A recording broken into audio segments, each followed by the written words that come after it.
Assalamualaikum warahmatullahi wabarakatuh. Innal hamdalillah nahmaduhu wa nasta'inu wa nastaghfiruh wa na'udzu billahi min syururi anfusina wa min sayyiati a'malina. May yahdihillahu fala mudhillalah wa may yudlilhu fala hadiyalah. Asyhadu an la ilaha illallah wa asyhadu anna Muhammadan abduhu wa rasuluh sallallahu alaihi wasallam wa ala alihi wa ashabihi amma ba'du. Sobatan yang berbahagia. Yang pertama, selalu kita panjatkan syukur pada Allah yang mana sampai saat ini, sampai detik ini, Allah masih memberikan nikmat yang luar biasa kepada kita semua.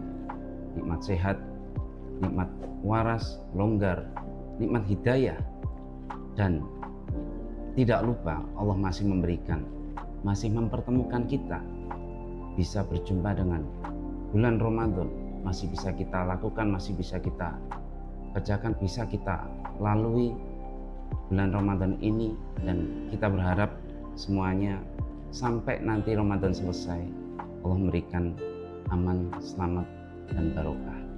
Atas semua nikmat dari Allah kita ucapkan syukur alhamdulillahirabbil alamin.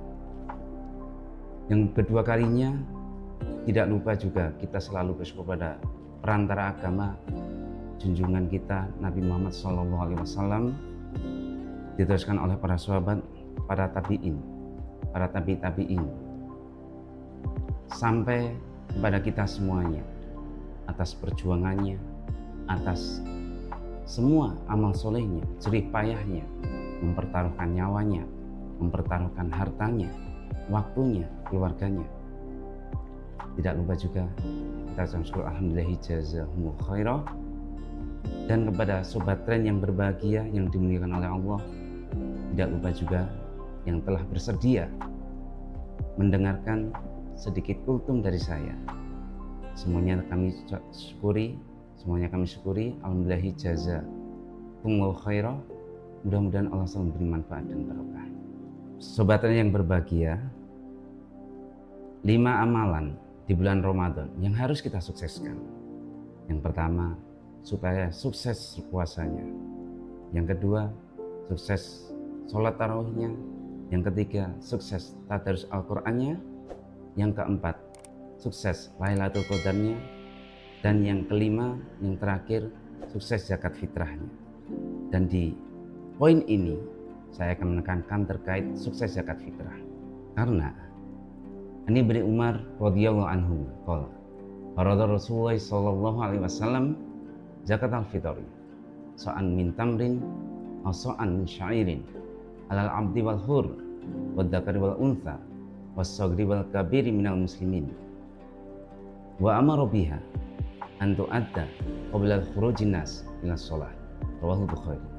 Jadi Ibnu Umar radhiyallahu anhu dia berkata, Rasulullah telah mewajibkan untuk mengerjakan zakat fitrah 1 sok dari kurma atau 1 sok dari gandum, yaitu atas hamba, atas orang-orang merdeka, atas laki-laki, atas perempuan, atas anak kecil, dan juga orang-orang tua dari orang-orang muslim.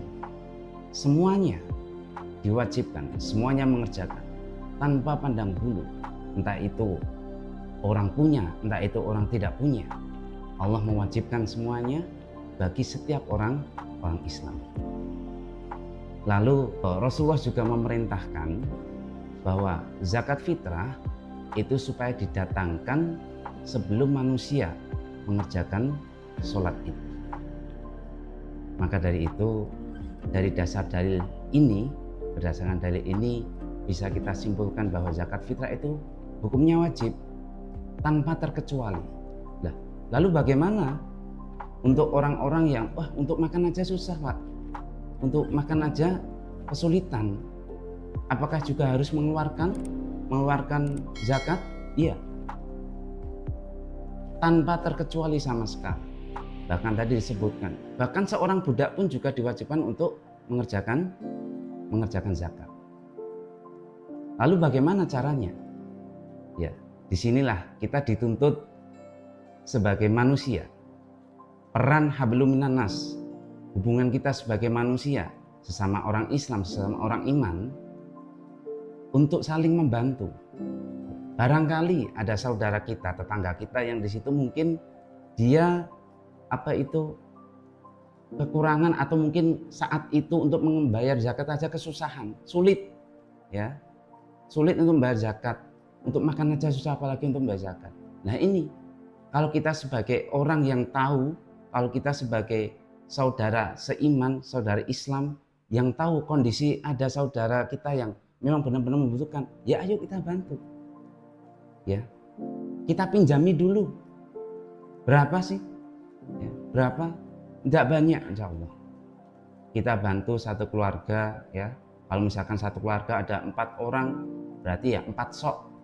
Kalau sekarang di Indonesia ya 1 sok beras, ya 1 sok beras. Karena makanan pokoknya umumnya ya beras, atau mungkin jagung dan lain sebagainya. Ya, kita bantu sehingga saudara kita yang mulanya dia tidak bisa menunaikan zakat fitrah, tapi karena bantuan kita, ya, karena kita sebagai saudaranya meminjami, syukur-syukur tidak meminjami, kita beri. Disinilah ukhuwah Islamiyah kita akan semakin erat, semakin terjalin. Hubungan antar saudara seiman, seislam itu benar-benar bisa semakin rukun, semakin kompak. Harapannya seperti itu. Ya. Kenapa orang-orang yang kurang, orang miskin, bahkan budak diwajibkan? Karena salah satu manfaat dari zakat fitrah itu sendiri, seperti yang tertuang dalam sebuah hadis. Ani Ibnu Abbas qala farada Rasulullah sallallahu alaihi wasallam zakat al-fitri tuhrotan lis-shaimi minal lagwi warofas wa tu'matan lil masakin. Jadi dari Ibnu Abbas, dia berkata Rasulullah mewajibkan zakat fitrah untuk apa? Sebagai penyuci, mensucikan bagi orang-orang yang berpuasa dari lahan dan rofas, dan juga memberi makan pada orang-orang miskin. Kita sebagai manusia tentunya kita tidak akan lepas dari salah, tidak akan lepas dari lahan. Sesuatu yang kita lupa terhadap Allah, ya, kita lupa terhadap Sang Pencipta, ya ini namanya lahan, ya. Lebih-lebih sekarang kita juga sedikit-sedikit HP, ya, sedikit-sedikit mungkin kegiatan yang lain, itu namanya lahan. Belum lagi rofas, ya, kata-kata jelek, kata-kata kotor yang bisa mengurangi pahala dari berpuasa. Tapi dengan zakat fitrah ini mensucikan, ya, dosa-dosa kecil, ya, yang menodai puasa kita. Ini benar-benar nanti di hadapan Allah benar-benar bisa diterima oleh Allah dalam wujud pahala yang luar biasa. Harapannya seperti itu. Dan lebih lagi tadi, memberikan makan pada orang-orang miskin, ya.